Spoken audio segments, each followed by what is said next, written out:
श्री सद्गुरवे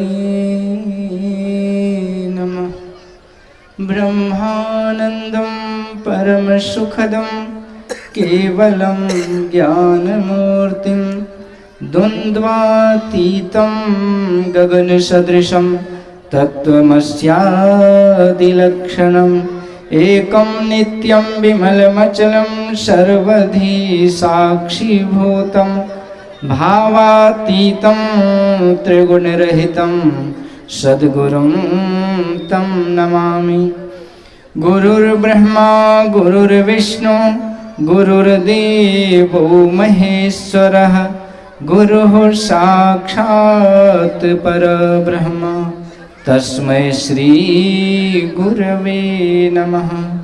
बोलिए श्री सद्गुरु महाराज की।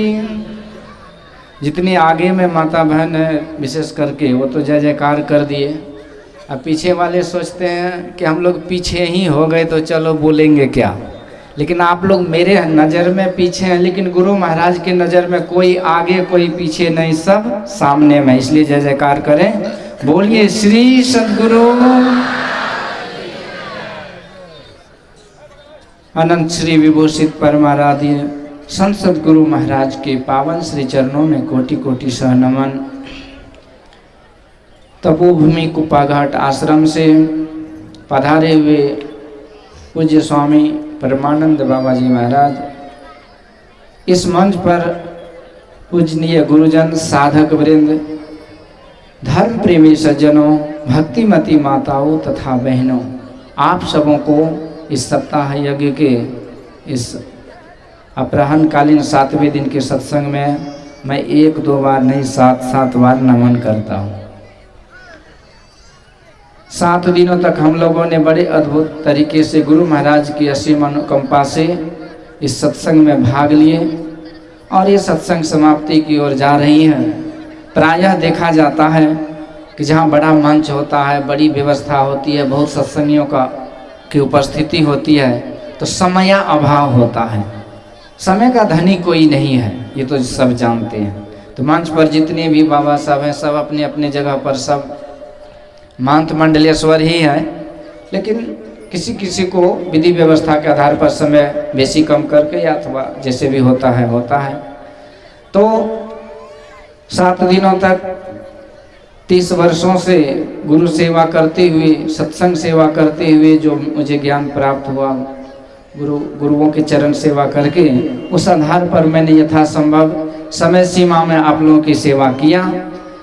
तो जो भी त्रुटि रही होगी उसके लिए मैं क्षमा प्रार्थी हूँ, और जो भी अच्छी बात आप लोगों को लगा होगा तो गुरु महाराज की वाणी समझ के मुझे विश्वास है यदि हम लोग जीवन में उतारेंगे तो निश्चित रूप से कल्याण होगा। और भी आजकल मोबाइल का युग है, तो कोई भी प्रवचन कहीं से किसी का भी सुन सकता है। तो YouTube चैनल है मेरा, 36,000 भक्त जुड़े हुए हैं। उसमें समय समय पर जगह जगह पर जो भी प्रवचन होता है, कथा का कार्यक्रम होता है, संगीत का, अथवा मैं जिस बाबा के साथ जाता हूँ अथवा मेरे साथ जो बाबा रहते हैं, सबों का प्रवचन उस YouTube चैनल में है।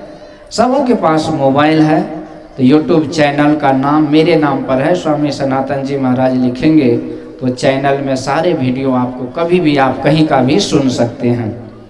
अगले महीने 15 तारीख को आप ही के आसपास में रघुनाथपुर जो महथवा के पास है बाजार है, मवेशी हाट, वहीं के आसपास में वार्ड नंबर 14 में विशाल भागवत महापुराण कथा का आयोजन है।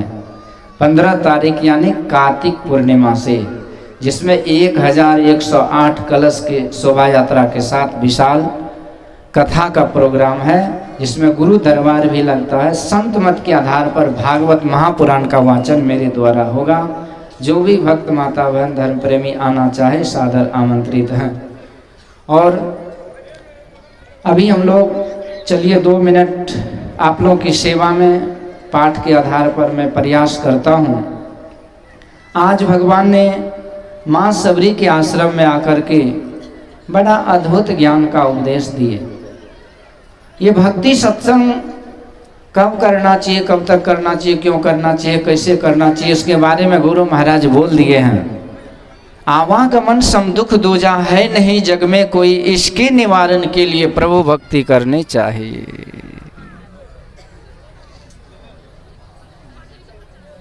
तो गुरु महाराज कहते हैं आवागमन के दुख के लिए, दुख से निवारण के लिए भक्ति करनी चाहिए। हम जितने भी यहाँ बैठे हैं सब आवागमन में पड़े हुए हैं।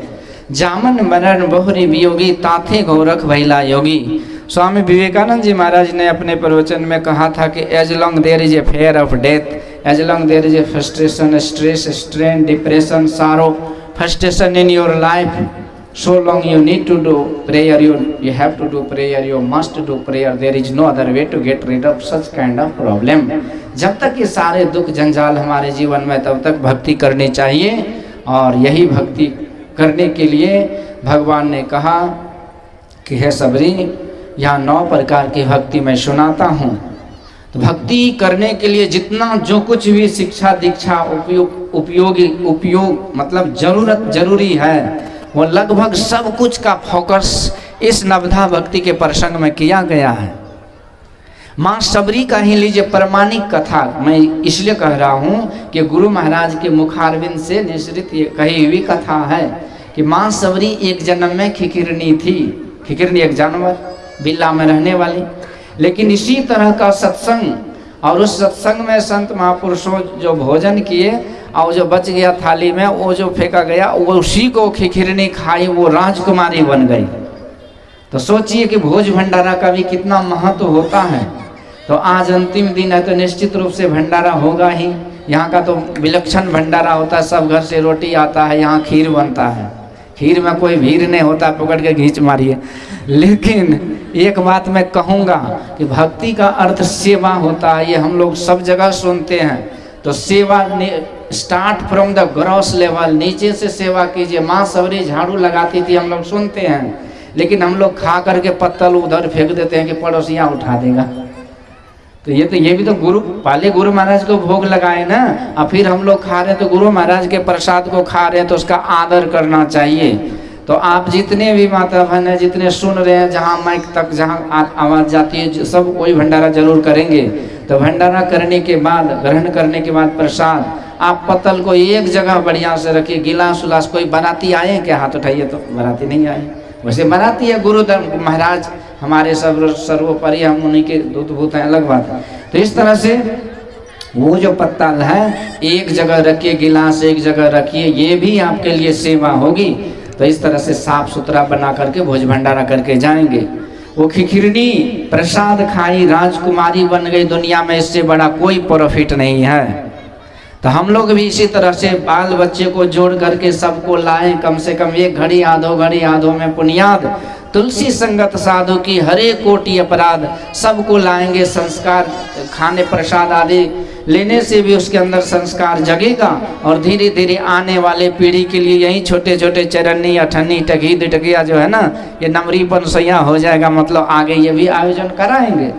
तो जहाँ पर सत्संगियों का जमावड़ा हो, वहाँ सत्संग का परंपरा कभी मिट नहीं सकता है। यही इस जगह का वरदान है कि आप इतनी अधिक संख्या में आप सत्संग प्रेमी यहाँ हैं। तो मुझे विश्वास है कि गुरु कृपा से इसी तरह का ये अखंड धारा ये सत्संग की बहती रहेगी यहाँ। श्री सद्गुरु।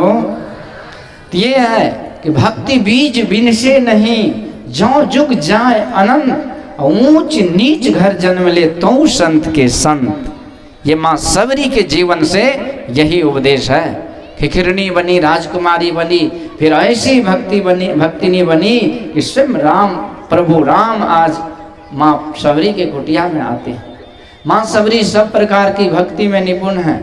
फिर भी 9 मह एकौ जिनके होई, नारी पुरुष सचराचर कोई, सोई अतिशय प्रिय भामिनी मोरे, सकल प्रकार भगति दृढ़ तोरे।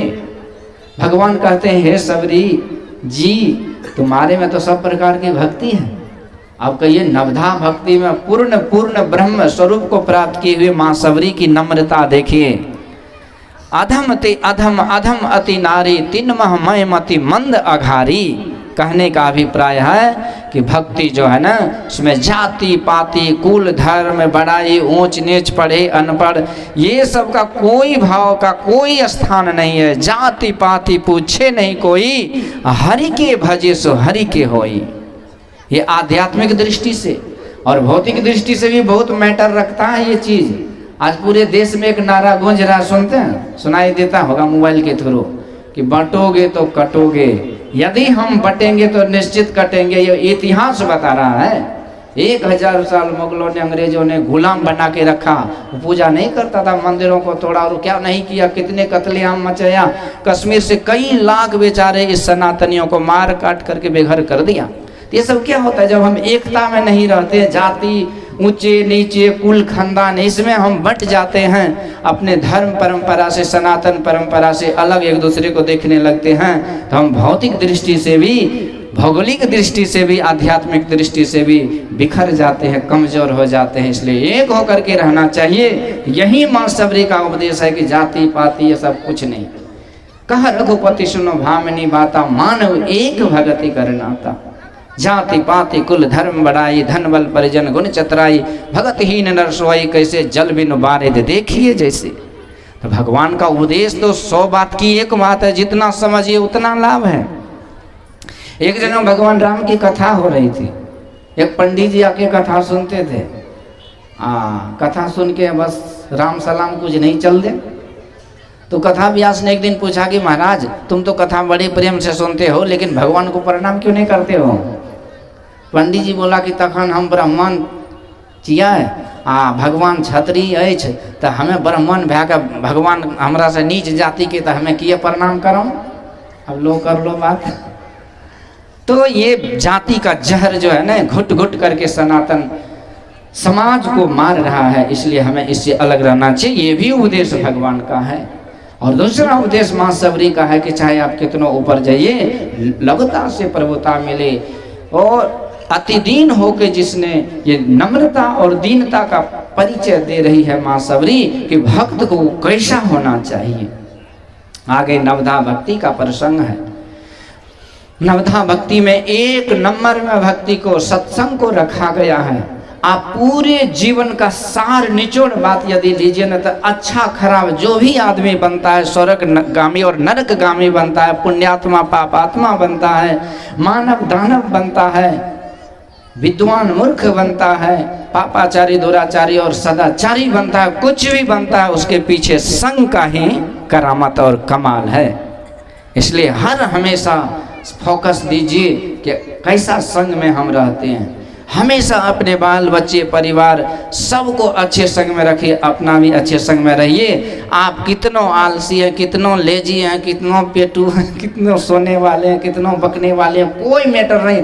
सब कुछ धीरे धीरे सेटलमेंट हो जाता है जब हम अच्छों का संग कर लेते हैं। तो अच्छे लोगों का संग नरक में भी मिले तो नरक एक दिन अच्छे लोगों की अच्छाई के कारण स्वर्ग से सुंदर हो जाता है।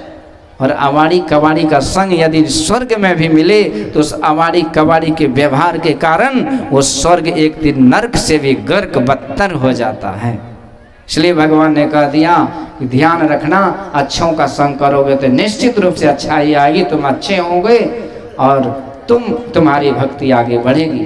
तो स्वाभाविक रूप से हम संतों का संग करते हैं, कथा का प्रसंग ही मिलेगा, नेता के बीच में राजनीति की बात मिलेगी, इधर चोर उचक्का की बात में, दारू शराब वाली बात में, उधर की बात मिलेगी। जब अच्छे लोगों के संग मिलेंगे तो सत्संग मिलेगी, स्वाभाविक रूप से दूसरी भक्ति हो जाती है। कथा प्रसंग मिलेगी, तीसरी भक्ति हो जाएगी। कथा सुनते सुनते हमारे मन में उस प्रभु के प्रति प्रेम जगता है, हम गुरु को खोजने लगते हैं, गुणगान करते हैं, चौथी पांचवी भक्ति हो जाती है। फिर मंत्र गुरु से ले लेते हैं कि भाई जो परमात्मा ऐसे हैं उसकी प्राप्ति कैसे करे, तो गुरु मंत्र देते हैं। तो मंत्र जाप मम वृद्ध सा पंचम भजन सुवेद प्रकाशा। पर परमात्मा को जिसको प्राप्त करना है उसके स्वरूप को भी इस कथा के द्वारा जब हम सुनते हैं तो वो परमात्मा स्वरूपतः निर्गुण स्वरूप में, ये निर्गुण सगुण के पार में है। वो सृष्टि के कण कण में समाये हुए हैं, भीतर बाहर सब जगह हैं। उस परमात्मा को प्राप्त करने के लिए ये जीवात्मा ही प्राप्त करता है, और जीवात्मा को उस परमात्मा को प्राप्त करने के लिए बाहर नहीं अंदर के मार्ग पर चलना पड़ता है। तो यही अंदर के मार्ग पर चलते हैं। तो अंदर के मार्ग पर चलने के लिए, उस परमात्मा तक पहुंचने के लिए 9 प्रकार के साधन है, यूँ कह लीजिए। तो यही संतों का संग करेंगे, उससे एकाग्रता आएगी, कथा प्रसंग से एकाग्रता आएगी, गुरु कि सेवा में एकाग्रता आएगी, मंत्र जाप में एकाग्रता आएगी, इसी तरह मानस ध्यान करेंगे तो एक और एकाग्रता आएगी। बिंदु के द्वारा हम अंदर में धीरे धीरे प्रवेश करेंगे और अंदर में बिंदु के मार्ग से, बिंदु राह से निकल बहादुर तब मंडल टपना होगा, अंधकार को पार करेंगे।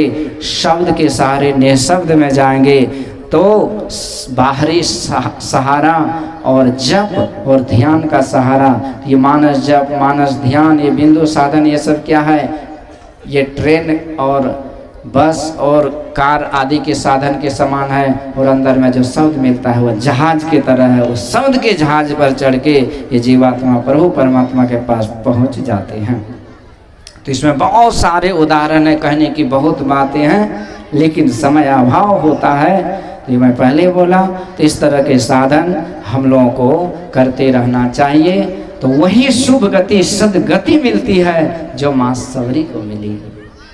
माँ सबरी भगवान के सामने ही योगाग्नि में अपने शरीर को, सब शरीरों को जला करके भस्म करके भगवान के उस परम पद में लीन हो गई, जहाँ से फिर लौट करके इस दुखमय संसार में नहीं आना पड़ता है। न तद्भास्यते सूर्यो न शशांको न पावकः यद गत्वा न निवर्तन्ते तद्धामा परमं मम।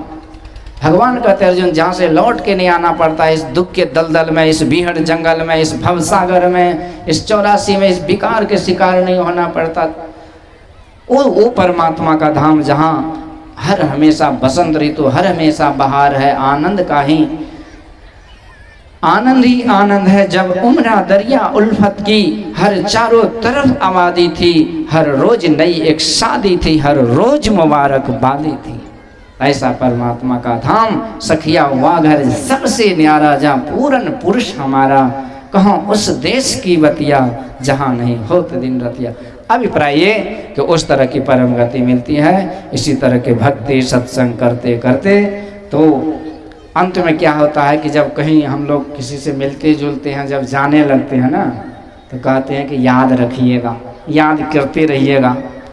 तो आप लोगों को मैं नहीं कहूँगा, आप लोगों को भी कहूँगा कि याद करते रहिएगा, लेकिन आप लोग मेरा याद मत कीजिएगा, गुरु महाराज का याद कीजिएगा। आज जब कभी आदेश करना होगा तो हमको फ़ोन कर दीजिएगा, हम दौड़े दौड़े गुरु की सेवा में सत्संग सुना दूंगा। तो कहने का अभिप्राय यह है कि अंतिम बात यह है कि हम लोग गुरु महाराज को याद करते रहें, गुरु महाराज की दया होती रहेगी और गुरु की कृपा से गुरु को सिर पर राखिए, चलिए आज्ञा मान, कह कबीर दास को, तीन लोक भय नाही, लोहा घुन ना लगे, सोना जंग नहीं खाए, गुरु के चिताए आत्मा कब हो नरक नहीं जाए। इन्हीं शब्दों के साथ पुनः मैं आप लोगों को प्रणाम करता हूँ, पुनः यहाँ के आयोजनकर्ता को नमन करता हूँ और सबों के लिए श्री सद्गुरु महाराज की जय।